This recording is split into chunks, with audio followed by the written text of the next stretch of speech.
നമസ്കാരം, സിബി മുള്ളനിക്കാടാണ്. സി കമ്പനിയുടെ മറ്റൊരു വീഡിയോയിലേക്ക് എല്ലാവർക്കും സ്വാഗതം. ലോകത്തിലെ ഏറ്റവും പവർഫുൾ കറൻസികളുടെ ലിസ്റ്റിൽ ടോപ്പ് 10 ഉണ്ടായിരുന്ന ഒരു കറൻസിയായിരുന്നു ഇറാഖി ദിനാർ. ഇന്ന് കുവൈറ്റി ദിനാറിനെ പോലെ തന്നെ വളരെയധികം പവർഫുൾ ആയിരുന്ന കറൻസിയായിരുന്നു ഈ ഇറാഖി ദിനാർ. ഈ ചിത്രത്തിൽ കാണുന്നതൊക്കെ തന്നെ വാർ ടൈമിൽ എമർജൻസി ആയിട്ട് പത്രം പ്രിന്റ് ചെയ്യുന്ന സ്ഥലങ്ങളിൽ പോലും പ്രിന്റ് ചെയ്തിറക്കിയ കറൻസികളിൽ ഒന്നാണ്. അമേരിക്കൻ പട്ടാളക്കാർ കുവൈറ്റിൽ നിന്നും അമേരിക്കയിൽ വന്ന സമയത്ത് കെട്ടുകണക്കിന് കണ്ടെയ്നർ കണക്കിനാണ് ഒരു ഉപയോഗമില്ലാത്ത ഈ ഇറാഖി ദിനാർ അമേരിക്കയിലേക്ക് കൊണ്ടുവന്നത്. അതിനുശേഷം അമേരിക്കയിൽ വലിയൊരു തട്ടിപ്പ് കുറച്ച് ആളുകൾ നടത്തുകയുണ്ടായി. കുറേ വർഷങ്ങൾക്ക് മുമ്പുള്ള കഥയാണ്. ഞാൻ ഇന്നാണത് കണ്ടത്. അതിനെക്കുറിച്ച് കുറേയൊക്കെ വീഡിയോസ് കണ്ടു. അതായത് ഇതിൻ്റെ മൂല്യം, ഈ ഒരു കറൻസിയുടെ മൂല്യം വളരെയധികം കുറഞ്ഞ് ഒന്നുമില്ലാതായിരിക്കുന്ന ഒരു അവസ്ഥയിൽ കുറച്ച് ആളുകൾ ചേർന്ന് ഈ കറൻസിയുടെ മൂല്യം കുറച്ച് നാളുകൾ കഴിയുമ്പോൾ കൂടുമെന്ന് പറയുകയും ഇത് മറ്റുള്ളവരിലേക്ക് അടിച്ചേൽപ്പിക്കുകയും വലിയ വിലയ്ക്ക് അടിച്ചേൽപ്പിക്കുകയും ചെയ്തിരുന്നു. നിങ്ങൾക്കൊക്കെ ഗൂഗിളിൽ നോക്കിയാൽ അല്ലെങ്കിൽ യൂട്യൂബിൽ നോക്കിയാൽ കൂടുതൽ വിവരങ്ങൾ കിട്ടും.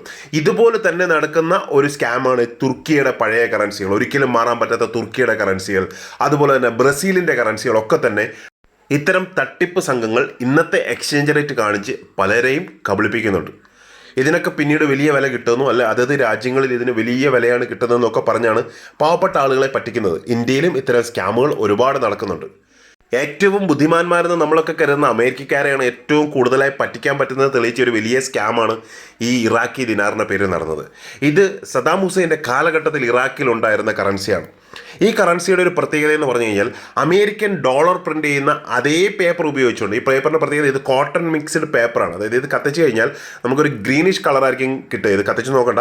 1980കളിൽ ഒരു ഇറാഖി ദിനാർ എന്ന് പറയുന്നത് $3 ആയിരുന്നു. അതായത് $3 കൊടുത്താൽ മാത്രമായിരുന്നു ഒരു ഇറാഖി ദിനാർ കിട്ടുന്നത്. അവിടെ നിന്ന് ഇന്ന് എക്സ്ചേഞ്ച് റേറ്റ് പോയിരിക്കുന്നത് $1 ഏകദേശം 1300 ദിനാർ കിട്ടുന്ന സ്ഥിതിയിലേക്കാണ്. അതായത് 1300 ദിനാർ കൊടുത്താലാണ് $1 കിട്ടുക എന്നുള്ള സ്ഥിതിയിലേക്കാണ്. ഈ സദാമിൻ്റെ കാലഘട്ടത്തിന് ശേഷം ഇറാഖിൽ പെട്ടെന്ന് തന്നെ പുതിയ കറൻസികൾ അച്ചടിച്ചുണ്ടാക്കി. ഇത് സദാമിൻ്റെ കാലഘട്ടത്തിന് ശേഷമുള്ള സദാമിൻ്റെ പണം നീക്കിയ കറൻസികളാണ്. അപ്പോൾ പഴയ സദാമിൻ്റെ കറൻസികൾ മൊത്തം ബാങ്കുകളിലേക്ക് തിരിച്ചു കൊടുക്കുകയും ഈ ബാങ്കുകൾ അതിന് പകരമായിട്ട് പുതിയ കറൻസികൾ കൊടുത്തു. പഴയ സദാമിൻ്റെ പണമുള്ള കംപ്ലീറ്റ് നോട്ടുകൾ അവർ കത്തിച്ച് കളയുകയാണ് ചെയ്തത്. അതായത് വെറുതെ വാരി കത്തിച്ച് കളയാണ് ചെയ്തത്. കാരണം ആ സമയത്ത് മില്യൺ കണക്കിന് നോട്ടുകൾ ഇങ്ങനെ പ്രിൻറ്റ് ചെയ്തുകൊണ്ടേ ഇരിക്കുകയായിരുന്നു. അവരുടെ മൂല്യം ഇങ്ങനെ കുറഞ്ഞുകൊണ്ടിരിക്കുന്നു. അവർ പുതിയ പുതിയ ഡെനോമിനേഷനുള്ള നോട്ടുകൾ ഇങ്ങനെ പ്രിൻറ്റ് ചെയ്തുകൊണ്ടിരിക്കുന്നത്. ഈ കാണുന്നതൊക്കെ തന്നെ സദാമിൻ്റെ ചിത്രത്തോടു കൂടിയ പഴയ ഇറാഖി ദിനാറുകൾ വാരിയിട്ട് കത്തിക്കുന്നതാണ്. ദിവസങ്ങളോളം കത്തിച്ചിട്ടും തീരുന്നില്ലായിരുന്നു. കാരണം ആളുകൾ ഇങ്ങനെ നമ്മുടെ ഇവിടെ നോട്ട് നിർത്തലാക്കിയപ്പോൾ എന്ത് സംഭവിച്ചു? അതുപോലെ തന്നെ ലൈൻ നിൽക്കുന്നു, പഴയ നോട്ടുകൾ കൊടുക്കുന്നു, പുതിയ നോട്ടുകൾ വാങ്ങിക്കുന്നു, പഴയ നോട്ടുകൾ എടുത്ത് കത്തിക്കുന്നു. അപ്പോൾ ഇന്ന് ഞാൻ ഈ കണ്ടൊരു വാർത്ത ഒരു ചെറിയ വീഡിയോ ആയിട്ട് ചെയ്ത് നിങ്ങൾക്ക് വേണ്ടി ഇട്ടു എന്ന് മാത്രം. ഒരുപക്ഷെ നിങ്ങൾക്ക് ഇഷ്ടപ്പെട്ടു എന്ന് കരുതുന്നു. ഇഷ്ടപ്പെട്ടെങ്കിൽ പ്രോത്സാഹിപ്പിക്കുക.